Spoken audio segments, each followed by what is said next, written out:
მეცნიერებმა დასვეს ასეთი ამოცანა თუ რა შეიძლება იყოს ყველაზე სტაბილური და მყარი სტრუქტურა, რომელიც შეიძლება აიგოს ნახშირბადის ატომებისაგან. სურათზე გამოსახული არის 60 ნახშირბადის ატომისაგან შემდგარი მოლეკულა, მას დაარქვეს ბაკიბოლი, ან მეორენაირად ფულერენი და გაირკვა, რომ აი აქ ასეთი საინტერესო გეომეტრიით თუ არის ატომი განთავსებული, თეორ ნახშირბადის ატომს თავის სამეზობელთან აქვს ბმა.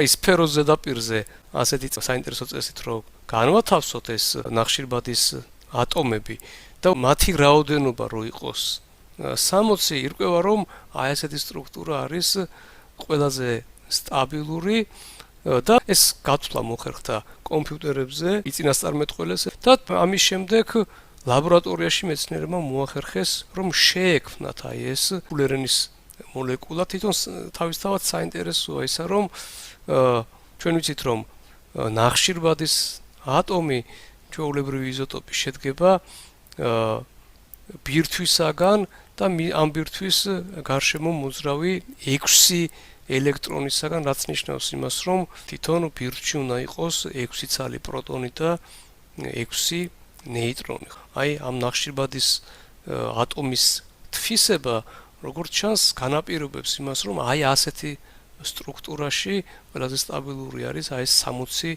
ნახშირბადისაგან შემდგარი ასეთი კონსტრუქცია. ცოცხალ ორგანიზმებში ჩვენ დიდი რაოდენობით ხდება ნახშირბადის მონაწილეობა, ოღონდ სხვანაირი შემადგენლობით, არა ისეთი შემადგენლობით, როგორც არის აქ გამოსახული და კითხვა შეიძლება გაგვიჩნდეს, რომ რატომ არის რომ ბუნებაში ჩვენ არ გვხვდება ასეთი მყარი სტრუქტურა, თუ ასეთი გამძლე და ასეთი სტაბილურია, დედამიწაზე ფულერენისგან შემდგარი სტრუქტურები აღმოჩენილი არ იყო. ამ ფაქტის საპირისპიროდ 2010 წელს NASA-ს მიერ იქნა აღმოჩენილი კოსმოსში ფულერენის მოლეკულები.